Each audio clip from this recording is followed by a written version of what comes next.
Hi friends, welcome to our channel. ఇవాల్టి simple and tasty recipe వచ్చేసి sweet recipe. ఈ స్వీట్ని బెల్లం కాంబినేషన్లో చేసుకుంటామండి. చాలా కమ్మగా టేస్టీగా వస్తుంది, హెల్తీగా కూడా రెడీ చేసుకోవచ్చు. ఇక లేట్ చేయకుండా సింపుల్ అండ్ టేస్టీ ఈ ప్రాసెస్ని ఎలా రెడీ చేసుకోవాలి, దాని ప్రాసెస్ ఏంటని చూసేద్దాము.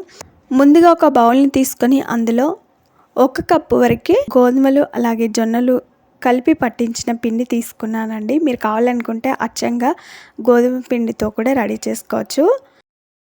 పిండి వేసుకున్న తర్వాత ఇందులో చిటికెడంత ఉప్పు వేసుకొని ఒకసారి కలిసేలాగా బాగా కలుపుకొని కొన్ని నీళ్లు పోసుకుంటూ ఈ పిండిని అంతా కూడా కొంచెం గట్టిగా సాఫ్ట్గా ఉండేలాగా కలుపుకోవాలి. మనం చపాతీకి పిండిని ఏ విధంగా కలుపుకుంటామో ఆ విధంగా వచ్చేలాగా కలుపుకోవాలి. ఈ విధంగా చూపించినట్లు సాఫ్ట్గా కలుపుకోవాలి. ఈ విధంగా కలుపుకున్న తర్వాత ఇప్పుడు దీనిపైన ఒక బౌల్ కానీ ప్లేట్ కానీ పెట్టుకొని ఈ పిండిని 10 నుండి 15 నిమిషాల పాటు సెట్ అవ్వనివ్వాలి.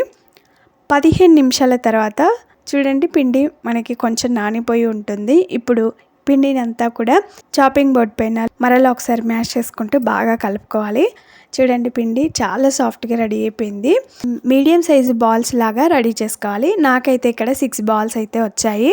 చూడండి, ఈ విధంగా మీడియం సైజ్ బాల్స్ లాగా రెడీ చేసుకొని రౌండ్గా చేసి పెట్టుకున్నాను. ఇప్పుడు చాపింగ్ బోర్డ్ పైన ఒక పిండి ముద్దను తీసుకొని పొడి పిండి చల్లుకుంటూ పల్చని చపాతీ లాగా రెడీ చేసుకోవాలి.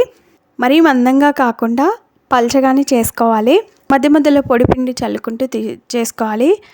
చూడండి, ఈ విధంగా పల్చని చపాతీలాగా రెడీ చేసుకున్న తర్వాత వీటిని ప్లేట్లోకి తీసుకుందాం.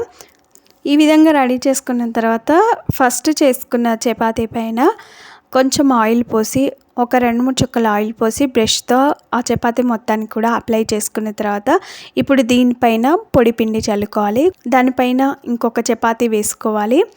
ఇలా పరిచి పెట్టుకున్న చపాతీ పైన కూడా ఒక 2-3 చుక్కల నూనె పోసి బ్రష్తో అంతటా వచ్చేలాగా అప్లై చేసుకున్న తర్వాత కొంచెం పొడి పిండిని చల్లుకోవాలి. మరలా ఇంకొక చపాతీ వేసుకోవాలి. అలా మనం రెడీ చేసుకున్న చపాతీలన్నిటిని కూడా ఒకదానిపైన ఒకటి నూనె పిండి చల్లుకుంటూ ఇలా పరిచి పెట్టుకోవాలి. ఈ విధంగా రెడీ చేసుకున్న తర్వాత ఇప్పుడు ఈ చపాతీలను అన్నిటిని కూడా రోల్ చేసుకోవాలి. చూపించినట్లు ఈ విధంగా మడత వేసుకోవాలి. చూడండి, చపాతీని ఈ విధంగా రోల్ చేసుకోవాలి. సైడ్లకు ఉన్న అంచుల్ని కట్ చేయాలి. తర్వాత 1 ఇంచ్ అంత పిండిని వదిలేసుకుంటూ ఈ విధంగా చాక్తో కట్ చేసుకోవాలి. చూపించినట్లు ఈ విధంగా కట్ చేసుకోండి. మనం రెడీ చేసుకున్న ఈ చపాతీ మొత్తాన్ని కూడా 1 ఇంచ్ అంత వదిలేసి ఇలా ముక్కలుగా కట్ చేసి పెట్టుకోవాలి. ఈ విధంగా తీసి చూసినట్లయితే పొరలుగా ఎంత బాగా వచ్చిందో కదా. ఈ విధంగా కట్ చేసి పెట్టుకున్న ఒక్కొక్క పీస్ని తీసుకొని ఈ విధంగా పల్చని పూరీలాగా రెడీ చేసుకోవాలి. ఇప్పుడు ఇవి ఫ్రై చేసుకోవడానికి డీప్ ఫ్రైకి సరిపడినంత ఆయిల్ని వేడి చేసి పెట్టుకోవాలి. ఆయిల్ బాగా వేడిగా ఉన్నప్పుడు మనం రెడీ చేసుకుని ఒక్కొక్క పూరీని ఆయిల్లో వేసిన వెంటనే కలపకూడదు. అవి కొంచెం ఫ్రై అయిన తర్వాత రెండో వైపు తిప్పుకోవాలి. మనం పూరీని ఆయిల్లో వేసిన తర్వాత గరిటెతో ఇలా అదుముకోవడం ద్వారా పూరీ పొంగుతూ చాలా బాగా వస్తుంది. ఒక సైడ్ ఫ్రై అయిన తర్వాత దీన్ని రెండో వైపు తిప్పుకోవాలి. రెండో వైపు కూడా మంచి కలర్ వచ్చేంత వరకు ఫ్రై చేసుకోవాలి. ఇలా ఫ్రై చేసుకున్న ఈ పూరీని పక్కన పెట్టేద్దాం.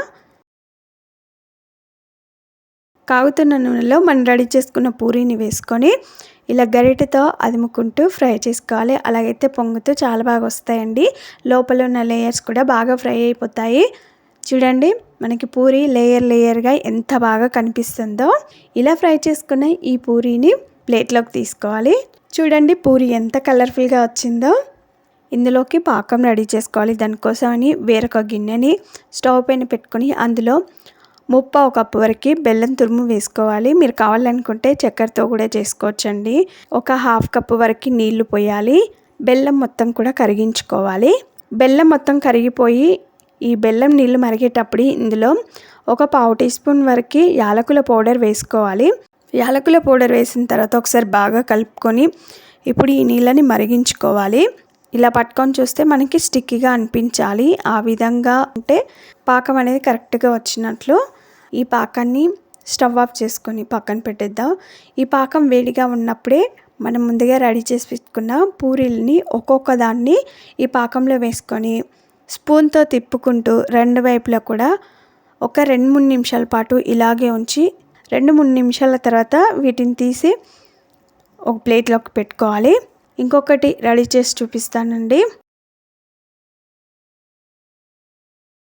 వేడిగా ఉన్న పాకంలో మనం ముందుగా రెడీ చేసి పెట్టుకున్న ఈ లేయర్స్ పూరీని పాకంలో వేసి 2 వైపులా పాకం పట్టేంత వరకు తిప్పుకుంటూ 2-3 నిమిషాలు ఇలాగే ఉంచిన తర్వాత ఒక సర్వింగ్ ప్లేట్లోకి తీసుకోవాలి. ఇలా రెడీ చేసుకుని ఈ పూరీలన్నిటిని కూడా సర్వింగ్ ప్లేట్లోకి తీసుకొని సర్వ్ చేసుకుంటే అంతేనండి. చూడ్డానికి కలర్ఫుల్గా, నోటికి ఎంతో కమ్మగా రుచిగా ఉండే బెల్లం పాకం పూరీలు అయితే రెడీ అయిపోయాయి. ఈ simple and tasty sweet recipe మీకు నచ్చిందా? ఆలస్యం చేయకుండా లైక్ చేయండి. ఫ్రెండ్స్కి కానీ రిలేటివ్స్ కానీ షేర్ చేయండి. మీరు ఈ స్వీట్ రెసిపీని తప్పక ట్రై చేయండి. మీకు ఎలా వచ్చింది, టేస్ట్ ఎలా ఉందని కామెంట్ చేయండి. Thanks for watching. Bye bye.